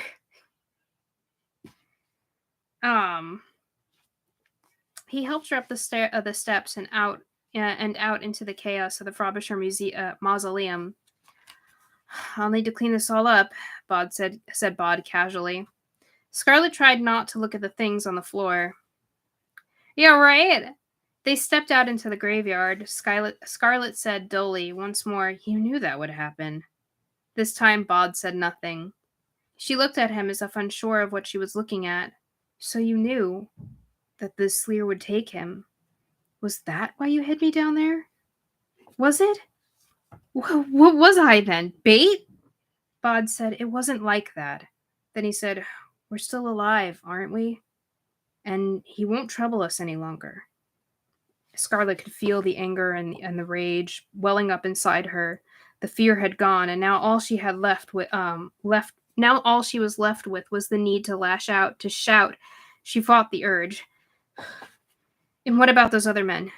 Did you kill them too? I didn't kill anyone. Then where are they? One of them is at the bottom of a deep grave with a broken ankle. The other three are, well, they're a long way away. You didn't kill them? Of course not, Bod said. This is my home. Why would I want them hanging around here for the rest of time? Then, look, it's okay. I dealt with them. Scarlet took a step away from him. She said, You aren't a person. People don't behave like you. You're as bad as he was. You're a monster. Bod felt the blood drain from his face. After everything he had been through that night, after everything that had happened, this was somehow the hardest thing to take. No, he said, it wasn't like that. Scarlet began to back away from Bod. She took 1 step, 2 steps, and was about to flee, to turn and run madly, desperately away through the moonlit graveyard, when a tall man in black velvet put a hand on her arm and said, I am afraid you do Bod an injustice, but you will undoubtedly be happier if you remember none of this. So let us walk together, you and I, and discuss what has happened to you over the last few days, and what it might be wise for you to remember, and what it might be better for you to forget. Bod said, Silas, you can't. You can't make her forget me. It will be the safest way. It will be safest that way, said Silas simply. For her, if not for all of us. Don't I get a say in this? Asked Scarlet. Silas said nothing. Bod took a step towards Scarlet, said, Look, it's over. I know it was hard, but we did it. You and me. We beat them. Her head was shaking gently, as if she was denying everything she saw, everything she was experiencing. She looked up at Silas and said only, I want to go home. Please? Silas nodded. He walked with the girl down the path that would eventually lead them both out of the graveyard. Bod stared at Scarlet as she walked away, hoping that she would turn and look back, that she would smile or just look at him without fear in her eyes. But Scarlet did not turn. She simply walked away. Bod went back into the mausoleum. He had to do something, so he began to pick up the fallen coffins, to remove the debris, and to replace the tangle of tumbled bones into the coffins, disappointed to discover that none of the many Frobishers or Frobishires and Pettifers gathered around to watch seemed to be quite certain whose bones belonged in which container. A man brought Scarlet home. Later, Scarlett's mother could not remember quite what he had told her, although, disappointingly, she had learned that the nice J. Frost had unavoidably been forced to leave town. The man talked with him in the kitchen about their lives and their dreams, and by the end of the conversation, Scarlett's mother had somehow decided that they would be returning to Glasgow. Scarlett would be happy to be near her father and to see her old friends again. Silas left the girl and her mother talking in the kitchen, discussing the challenges of moving back to Scotland, with Nuna promising to buy Scarlett a phone of her own. They barely remembered that Silas had ever been there, which was the way he liked it. Silas returned to the graveyard and found Bod sitting in the amphitheater by the obelisk, his face set. "How is she?" "I took her memories," said Silas. "They will return to Glasgow. She has friends there." "How could you make her forget me?" Silas said, "People want to forget the impossible. It makes their world safer." Bod said, "I liked her." "I'm sorry." Bod tried to smile, but he could not find a smile inside himself. The men, they spoke about trouble they were having in Krakow and Melbourne and Vancouver. "That was you, wasn't it?" "I was not alone," said Silas. "Miss Lupescu?" said Bod. Then, seeing the expression on his guardian's face, "Is she all right?" Silas shook his head, and for a moment his face was terrible for Bod to behold. "She fought bravely. She fought for you, Bod." Bod said, "The Sleer has the man Jack. 3 of the others went through the ghoul gate. There's one injured that's still alive at the bottom of the Carestairs' grave." "Ah! Miss Lupescu died." Silas said, "He is the last of the Jacks. I will need to talk to him, then, before sunrise." The wind that blew across the graveyard was cold, but neither the man nor the boy seemed to feel it. Bod said, "She was scared of me." "Yes." "But why? I saved her life. I'm not a bad person. I'm just like her. I'm alive too." Then he said, "How did Miss Lupescu fall?" "Bravely," said Silas, "in battle, protecting others." Bod's eyes were dark. "You could have brought her back here, buried her here. Then I could have talked to her." Silas said that was not an option. Bod felt his eyes stinging. He said, she used to call me Nimini. "No one will ever call me that again." Silas, bah. Silas said, "Shall we go and get food for you?" "We? You want me to come with you? Out of the graveyard?" Silas said, "No one is trying to kill you. Not right now. There are a lot of things they are not going to be doing, not any longer. So, yes. What would you like to eat?" Bod thought about saying that he wasn't hungry, but that simply was not true. He felt a little sick and a little lightheaded, and he was starving. "Pizza?" he suggested. They walked through the graveyard, down to the gates. As Bod walked, he saw the inhabitants of the graveyard, but they let the boy and his guardian pass among them without a word. They only watched. Bod tried to thank them for their help, to call out his gratitude, but the dead said nothing. The lights of the pizza restaurant were bright, brighter than Bod was comfortable with. He and Silas sat near the back, and Silas showed him how to use a menu, how to order food. Silas ordered a glass of water and a small salad for himself, which he pushed around the bowl with his fork, but never actually put to his lips. Bod ate his pizza with his fingers in enthusiasm. He did not ask questions. Silas would talk in his own time, or he would not. Silas said, "We had known of them, of the Jacks, for a long, long time, but we knew of them only from the results of their activities. We suspected that there was an organization behind it, but they hid too well. And then they came after you, and they killed your family. And slowly I was able to follow their trail." "Is we, you, and Miss Lupescu?" asked Bod. "Us and others like us." "The honor guard," said Bod. "How did you hear about—" said Silas. Then, no matter. Little pitchers have big ears, as they say. "Yes, the honor guard." Silas picked up his glass of water. He put the water to his lips, moistened them, then put it down on the polished black tabletop. The surface of the tabletop was almost mirrored, and had anyone cared to look, they might have observed that the tall man had no reflection. Bod said, "So, now you're done with all this. Are you going to stay?" "I gave my word," said Silas. "I am here until you are grown." "I'm grown," said Bod. "No," said Silas. "Almost. Not yet." He put a 10-pound note down on the tabletop. "That girl," said Bod. "Scarlet. Why was she so scared of me, Silas?" But Silas said nothing, and the question hung in the air as the man and the youth walked out of the bright pizza restaurant into the waiting darkness, and soon enough they were swallowed by the night.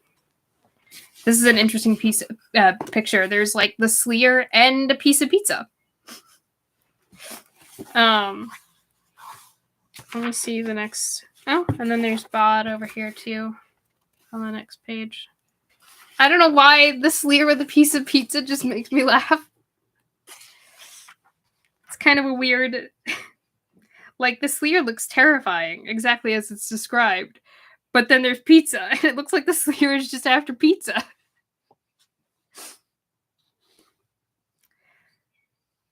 But anyway, yeah, I mean, I feel bad because it's really, like, there's not much left at all. Like, this is all we have left. But it's my voice. Oh gosh, and you know what? It's really short, though.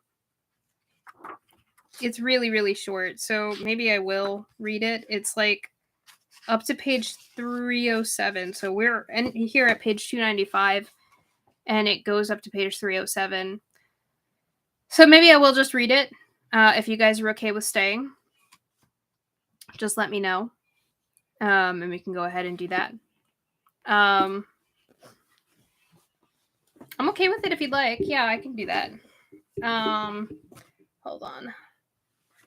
Put my little placeholder here. I'm going to grab some more water. I am hungry. But I can still go. It doesn't feel right to leave just not 7 pages, but such a short,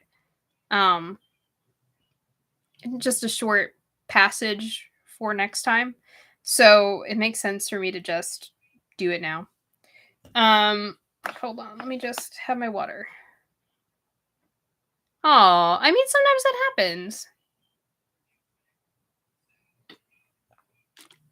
There's a reason people have dessert, you know? Mm-hmm.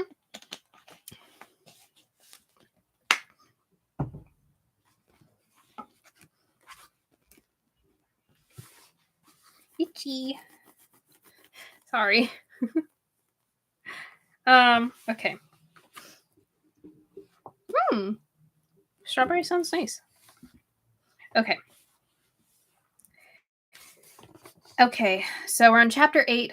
Wow, this book is only 8 chapters? My goodness. Leavings and partings. Sometimes he could no longer see the dead. It had begun a month or two previously in April or May. At first, it had only happened occasionally, but now it seemed to be happening more and more. The world was changing. Bod wandered over to the northwestern part of the graveyard, to the tangle of ivy that hung from a yew tree and half blocked the far exit from the Egyptian walk. He saw a red fox and a large black cat with a white collar and paws, who sat conversing together in the middle of the path. That's really cute. What the heck? At Bod's approach, they looked up, startled, then fled into the undergrowth, as if they had been caught conspiring. Odd, he thought. He had known that fox since it had been a cub, and the cat had prowled through the graveyard for as long as Bod could remember. They knew him. If they were feeling friendly, they even let him pet them. Bod started to slip through the ivy, but he found his way blocked. He bent down and pushed the ivy out of the way and squeezed through. He walked down the path carefully, avoiding the ruts and holes until he reached the impressive stone that marked the final resting place of Alonzo Tomas Garcia Jones, 1837 to 1905. Traveler, lay down thy staff. Bod had been coming down here every day, every few days for several months. Alonzo Jones had been all over the world, and he took great pleasure in telling Bod stories of his travels. He would begin by saying, "Nothing interesting has ever happened to me," then would add gloomily, "And I have told you all my tales." And then his eyes would flash, and he would remark, "Except, did I ever tell you about," and whatever the next words were, "the time I had to escape from Moscow, or the time I lost an Alaskan gold mine worth a fortune, or the cattle stampede on the Pampas." Bod would always shake his head and look expectant, and soon enough his head would be swimming with tales of daring do and high adventure, tales of beautiful maidens kissed, of evildoers shot with pistols or fought with swords, of bags of gold, of diamonds as big as the tip of your thumb, of lost cities and of vast mountains, of steam trains and clipper ships, of pampas, oceans, deserts, tundra. Bod walked over to the pointed stone, tall, carved upside down torches, and he waited, but saw tall, carved with upside down torches, and he waited, but saw no one. He called to Alonzo Jones, even knocked on the side of the stone, but there was no response. Bod leaned down to push his head into the grave and call his friend, but instead of his head slipping through the solid matter like a shadow passing through a deeper shadow, his head met the ground with a hard and painful thump. He called again, but saw nothing and no one, and carefully he made his way out of the tangle of greenery and of gray stones and back to the path. 3 magpies perched in a hawthorn tree took wind as he passed them. He did not see another soul until he reached the graveyard's southwestern slope, where the familiar shape of Mother Slaughter, tiny in her high bonnet and her cloak, could be seen walking between the gravestones, head bent, looking for wildflowers. "Here, boy," she called. "There's an nasturtiums. There's nasturtiums growing wild over here. Why don't you pick some for me and put them up over by my stone?" So Bod picked the red and yellow nasturtiums. And he carried them over to Mother Slaughter's headstone, so cracked and worn and weathered that all it said now was "laugh," which had puzzled the local historians for over 100 years. He put down the flowers in front of the stone respectfully. I don't know why that's really funny. Mother Slaughter smiled at him. "You're a good lad. I don't know what we'll do without you." "Thank you," said Bod. "Then where is everyone? You're the first person I've seen tonight." Mother Slaughter peered at him sharply. "What did you do to your forehead?" she asked. "I bumped it on Mr. Jones's grave. It was solid. But Mother Slaughter was pursing her lips and tilting her head.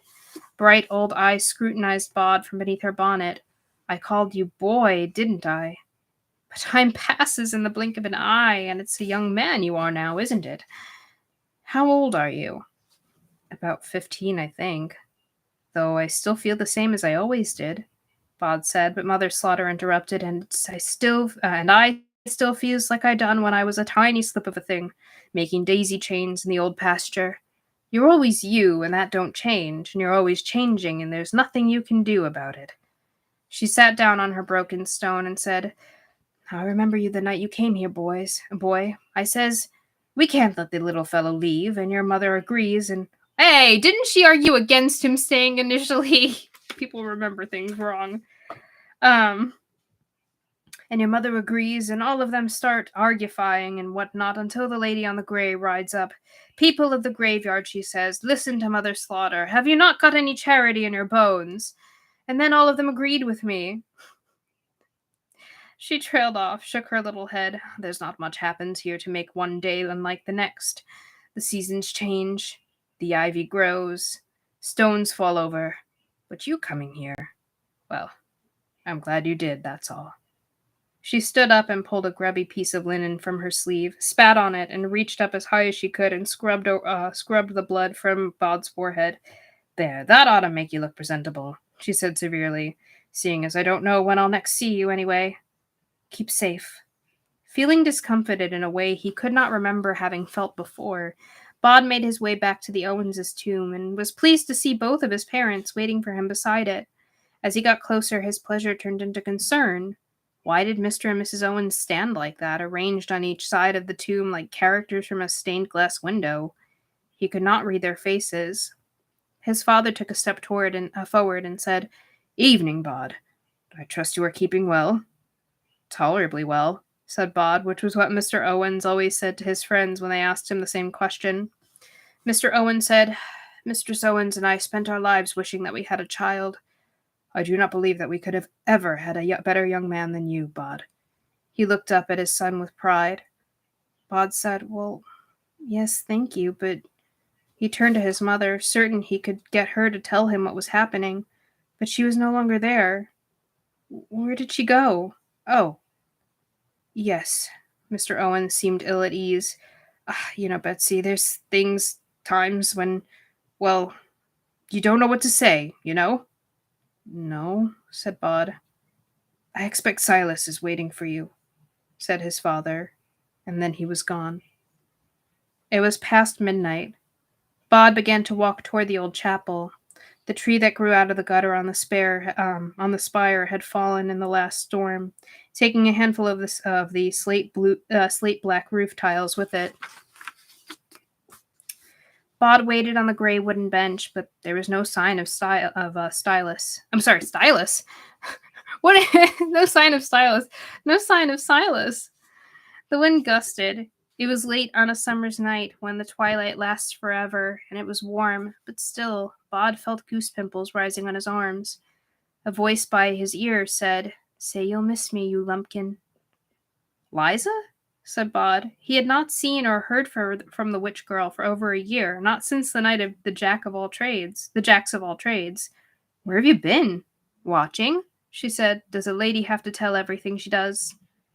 "Watching me?" asked Bod, Liza's voice close to his ear. "Truly, life is wasted on the living, nobody Owens. For one of us is too foolish to live, and it is not I. Say you will miss me." "Where are you going?" asked Bod.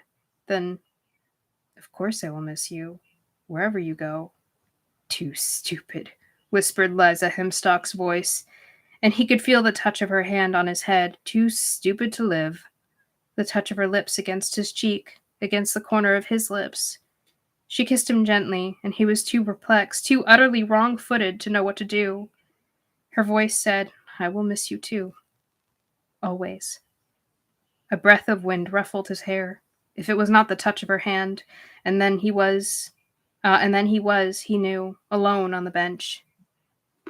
He got up. Bod walked over to the chapel door, lifted the stone beside the porch, and pulled out the spare key, left there by a long-dead sexton.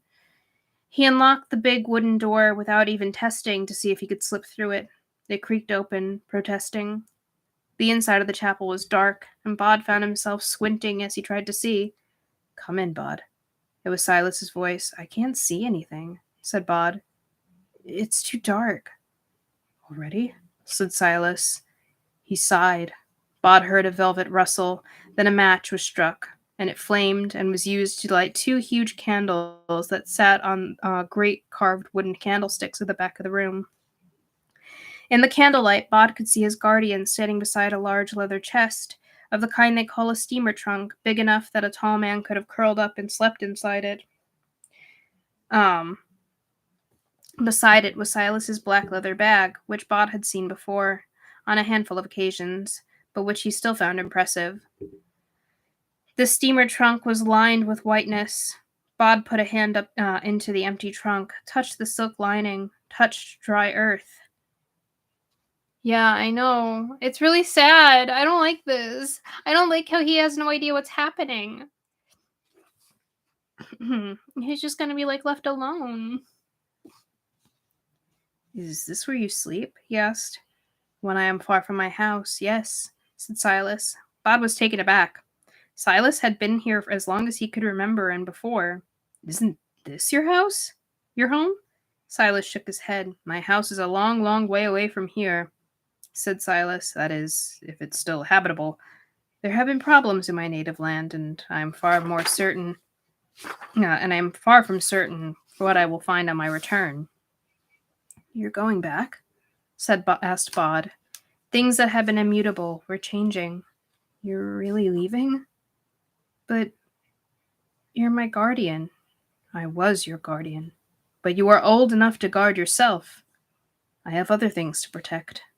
Silas closed the lid of the brown leather trunk and began to do up the straps and the buckles. Can I stay here? In the graveyard? You must not, said Silas more gently than Bod could remember him ever saying anything.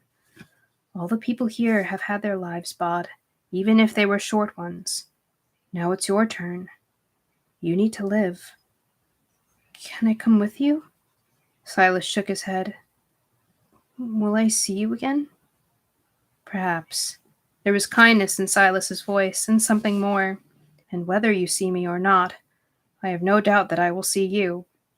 He put the leather trunk against the wall, walked over to the door in the far corner. Follow me.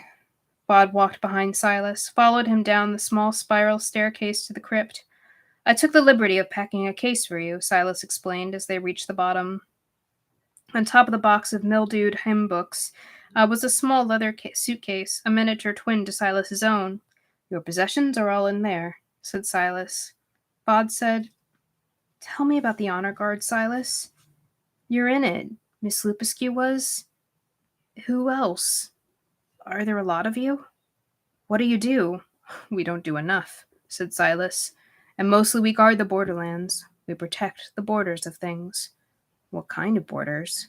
Silas said nothing. You mean like stopping the man Jack and his people? Silas said, We do what we have to. He sounded weary. But you did the right thing.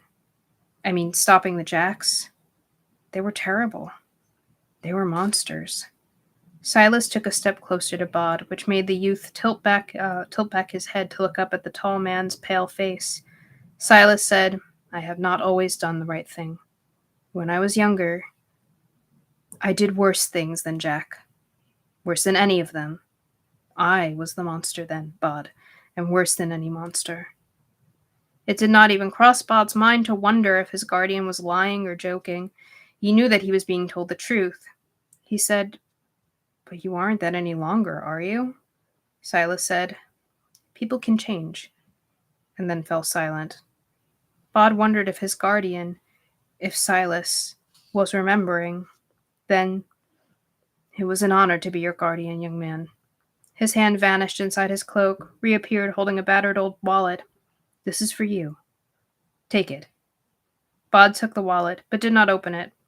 It contains money, enough to give you a start in the world, but nothing more. Bod said, I went to see Alonzo Jones today, but he wasn't there, or if he was, I couldn't see him. I wanted him to tell me about distant places he'd visited, islands and porpoises and glaciers and mountains, places where people dress and eat in the strangest ways. Bod hesitated, then, those places, they're still there. I mean, there's a whole world out there. Can I see it? Can I go there? Silas nodded. There is a whole world out there, yes. You have a passport in the inner pocket of your suitcase. It's made in the name of nobody Owens, and was not easy to obtain. Bod said, If I changed my mind, can I come back here? And then he answered his own question. If I come back, it will be a place, but it won't be my home any longer. Silas said, Would you like me to walk you to the front gate? Bod shook his head. Best if I do it on my own. Silas, if you're ever in trouble, call me. I'll come and help. Aye, said Silas. Do not get into trouble. No, I don't suppose you do. But still. It was dark in the crypt, and it smelled of mildew and dampened old stones, and it seemed, for the first time, very small. Yeah, I mean, he's only 15. I know. It's really sad. I know the whole thing is really sad. I mean, he's a very capable 15-year-old, I'm sure, but... Bod said, I want to see life. I want to hold it in my hands. I want to leave a footprint on the sand of a desert island. I want to play football with people. I want, he said, and then paused, and he thought, I want everything. Good, said Silas. Then he put up his hands as if he were brushing away the hair from his eyes, a most uncharacteristic gesture. He said, if ever it transpires that I am in trouble, I shall indeed send for you, even though you don't get into trouble, as you say. There was something at the edge of Silas's lips that might have been a smile, and might have been regret, and might just have been a trick of the shadows. Goodbye then, Silas. Bod held out his hand, as he had when he was a small boy, and Silas took it in a cold hand the color of old ivory and shook it gravely. Goodbye, Nobody Owens. Bod picked up the little suitcase. He opened the door to let himself out of the crypt, walked back up the gentle slope of the path without looking back. It was well after the gates were locked. He wondered, as he reached them, if the gates would still let him walk through them, or if he would have to go back into the chapel to get a key. But when he got to the entrance, he found the small pedestrian gate was unlocked and wide open, as if it was waiting for him, as if the graveyard itself was bidding him goodbye. One pale, plump figure waited in front of the open gate, and she smiled up at him as he came towards her, and there were tears in her eyes in the moonlight. Hello, Mother, said Bod. Mistress Owens rubbed at her eyes with a knuckle, then dabbed at them with her apron, and she shook her head. Do you know what you're going to do now? She asked. See the world, said Bod. Get into trouble. Get out of trouble again. Visit jungles and volcanoes and deserts and islands. And people. I want to meet an awful lot of people. Mistress Owens made no immediate reply. She stared up at him, and then she began to sing a song that Bod remembered, a song that she used to sing to him when he was a tiny thing, a song that she had used to lull him to sleep when he was small. Sleep, my little baby-o, asleep until you awaken. When you wake, you'll see the world, if I'm not mistaken. You're not, whispered Bod, and I shall. Kiss a lover, dance a measure, find your name and buried treasure. Then the last lines of the song came back to Mistress Owens, and she sang them to her son. Face your life, its pain, its pleasure, leave no path untaken. Leave no path untaken, repeated Bod. A difficult challenge, but I can try my best. He tried to put his arms around his mother then, as he had when he was a child, although he might as well have been trying to hold mist, for he was alone on the path. He took a step forward through the gate that took him out of the graveyard. He thought a voice said, I am so proud of you, my son. But he might perhaps have imagined it. The midsummer sky was already beginning to lighten in the east, and that was the way that Bod began to walk, down the hill, towards the living people, and the city, and the dawn. There was a passport in his bag, money in his pocket.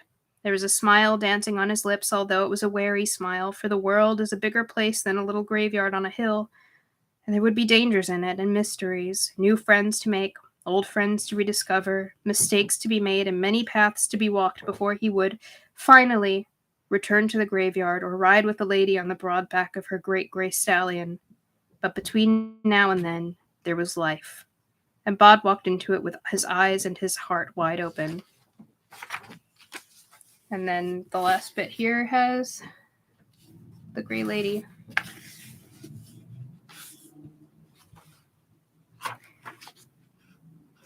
And that's it.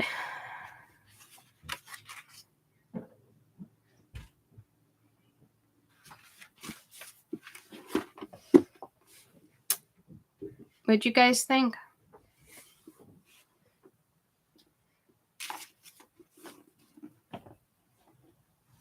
Yeah, I know. It's so, like, bittersweet.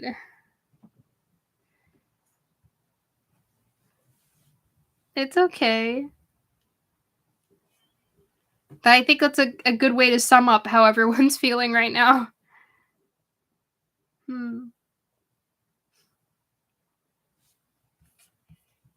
I hope you guys enjoyed the book. If you want to talk, we can for a little while.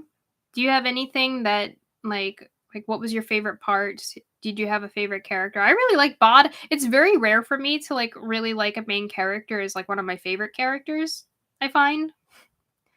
But I really did like Bod.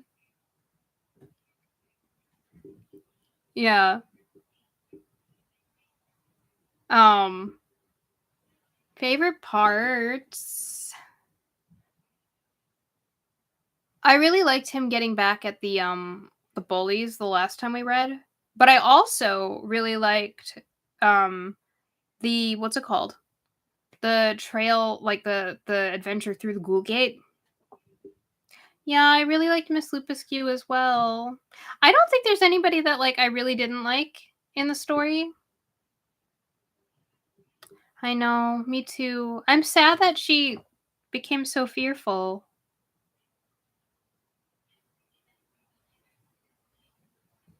Mhm.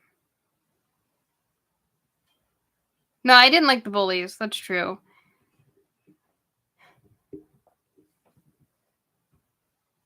The Jacks were interesting. I mean, I would have liked to see more of like what um what's it called? Uh like what Bod's actual name was, but I understand that wasn't the point in the end. The point is his name was Bod. He made a name for himself. That was who he was ultimately. Um but I'm still curious. Um I would have liked to learn, I think, well, I guess we learned all there was to know about the Sleer, like that whole thing with the Sleer. I wish we'd spent more time with the honor guard, but I also understand why we really couldn't. I like how it's never like properly confirmed that Silas is a vampire, but he very clearly is. Like it's never outright stated, but obviously.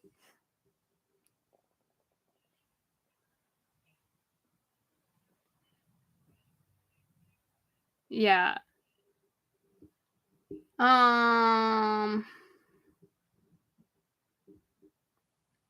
did you guys have like a favorite part of the book that you can remember?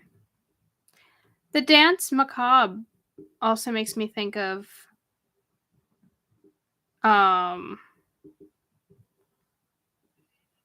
wait, what reminds you of Jafar wishing to be the most powerful genie? Oh, with Jack?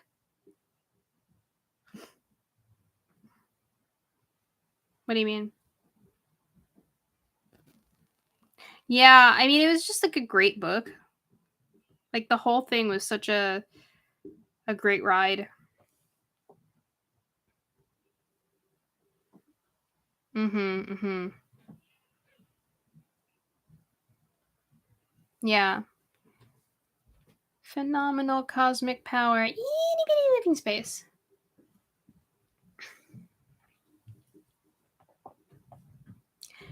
Yeah, so gosh, it's so weird to think that this book is over now. Um yeah, mhm. We're supposed to be moving on to The Girl Who Loved Tom Gordon by Stephen King for the next book. I have been told that it's not scary, like it's not that scary. And I'm hoping that that is true because I know that Stephen King is usually creepy and like I have a limit. Like, so we can, yeah, we'll give it a shot. um if you have a copy of the book, great. If you need to order a copy of the book, go ahead. And then I'll also be getting a copy of the book too, so we'll be ready for next week. I mean, they make you read some disturbing stuff in school, so that doesn't always like mean that is not scary. But I'll hold you to that. Oh, okay. I'll hold you to it.